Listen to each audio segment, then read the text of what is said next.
Hello everyone, welcome back to Old Dad's Modeling Mess. In today's video we continue work on the winner of my first ever You Pick My Next Build series, the German Panzer Kpfw 38T. This is a Tristar kit number 35022. Sorry about that. I can't praise this manufacturer enough. This kit here is so detailed that it's truly amazing. I just love it. There have been a few little issues here and there. I'm kind of thinking it might have been just because it was, it's an older kit, so it sat around and stuff. There is one issue coming up here shortly, which that may have been a manufacturing error or possibly a me error, but we'll get to that here in a second. Of course, after letting the turret dry overnight, I test fitted the mantlet and all of that, and it was fine. So that worked, which was really, really, really nice. I mean, yeah, I was kind of worried about that a little bit, especially after the 35T. I was having little flashbacks there, so I wanted to make sure that thing worked out good. But it did. And that's actually when I did that, I set it off to the side because I knew it was going to fit, and I got started on the top half of the hull. And that's actually where I really noticed this next issue coming up here. And right there where the gunner and the driver's viewports are, that front plate there, and then there's the front hatch plate that is, I guess like the top of the hull, there's actually a pretty good like 1 to 2 millimeter gap in there. And I kept going because I was thinking, well, maybe there's something that goes in there, that I haven't put on yet. And once I was able to do all of that, I got all the hatch covers on and everything, and the instructions were going in a different direction, like putting on the fenders and stuff like that. I was like, oh, okay, this actually is a ubu, so I better fix this. And it wasn't a hard fix, and it was kind of ironic because I grabbed out the Tamiya putty, the epoxy putty, and I rolled it up into a noodle, and I started filling it all in and everything, and it was just kind of funny because when you mixed up the Tamiya putty and all that, it actually damn near matched the color of the model itself, the stock color here. And so I was like, oh, okay, well, that's kind of neat. But as you see here, what I'm doing is I'm getting ready to put on the second, no, this is the first part of the photo etch that I'm putting on. It's the little vent covers. And I didn't notice it until way later on in the build that and I never fixed it because it was too late because they went on. I actually put those on backwards. That little indent there was supposed to be on the inside, but it didn't hurt nothing or anything like that. And you're never gonna see it. So yeah, it was strange, but in the end, it all worked out. So that was good. I kept working on stuff, and here I'm being a little goofy because I've got the black Flexi CA, and I'm just I'm so far lost in my mind because having to fix the front plate there, and then wondering about this and that and everything else. I didn't even I won't lie, I wasn't listening to my music or anything like that, and I was just spacing out. So that's exactly what I did. I put my music on, and I just started, or shouldn't say started, I just continued building.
as you can see here, I'm using my new what is it, silicone brushes.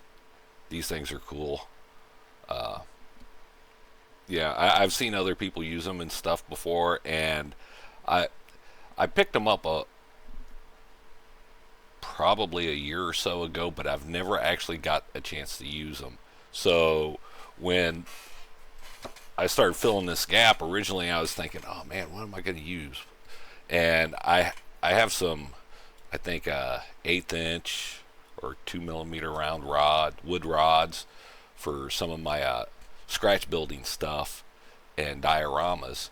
And I was like, okay, I'll get one of those. And then I was trying to figure out, well, should I use Vaseline or uh, just get it really wet with water and stuff? And then my wife walked in and she's like, hey, why don't you use those brushes you bought a while back? And yep, that's what I did. I grabbed them. I was like, yes, I get to use them finally. And it actually, I think it came out really good. And like I said, once I put the little noodle up there and I seen the color, I just kind of I had to laugh a little bit because I was thinking, wow, that's just uncanny because of the fact that it's almost the same color. I was hoping it was going to dry the same color too, as the model itself was. And so I was excited. I was finally getting to do something, where I could do this stuff and get some more practice on it. Because I've dabbled some, but I've never really used the silicone brushes. So this was a good way to learn how to do that. And I don't think I did too bad. So you guys can be the judge of that. But once I got the gap filled, it was time to start on the running gear. And I did make a mistake on it, though. And it bit me back here at the end when it comes to doing the tracks themselves. I glued the sprocket wheels on instead of just leaving them loose like I did all the other wheels. I glued them on, which then became a huge issue when I went to put the tracks on. The tracks went together just amazingly, but on the inside they have two sets of those roller guides that stand up. I'm not sure, I'm just calling them roller guides, and those were getting in the way. They were getting caught on the little prongs inside there. And so to get the tracks on towards the end of it, I actually had to cut the inside row that was closest to the hull right there around the drive sprocket off some to get, I think I trimmed it down halfway just to get it to work out right, because I wasn't thinking when I did it, and I just, yep, get going, go. But this has been quite a bit of fun so far, and I've really enjoyed this this build. It does take a little bit of a ubu here in the next video, but I would happily build this kit again. And if you guys ever get the chance to get this, get it. Don't get the Hobby Boss version. Get the actual Tristar version, because I'm sure they're the same molds and everything, but this one here, I can't say it enough. I love these Tristar kits. They are just awesome. Time to start jamming out a little bit here and get this running gear ready to go and be done.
I decided to go ahead and get started on the photo etch here.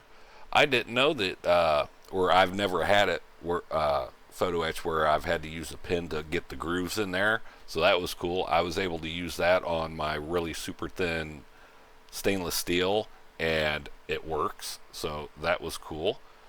And as always, guys, thank you for watching my videos. If you enjoy this type of content, drop a like and a comment below. This lets YouTube know that you guys like watching my videos. It also helps the channel grow, which means that I can make more content for you and buy more kits. So it's a win-win. Plus, it's free. So, hey. There's also a Discord for the channel. You can come in. We have channels where everybody can just come in, bullshit, have fun, talk about stuff. There's channels for you guys to post your build pictures on or in. And trust me, we got people in there that are awesome. Reimagine Models is in there right now too. So I mean, yeah, dude, it's cool. There's tips and tricks. So if you guys know any little shortcuts or anything, post it in there. Help others out. I mean, that's what we're here for. There's also a channel for build ideas. So if you guys have an idea, post it in there. Maybe we can do something on the channel. And finally, I have a channel where I post pictures of the builds that I'm currently working on whenever I get a chance to. So again, just like subscribing, it's free. And I mean, hey, we can all have some fun, right? So enjoy the pictures here at the end. And as always, guys, thank you again, and I will see you in the next video. Bye.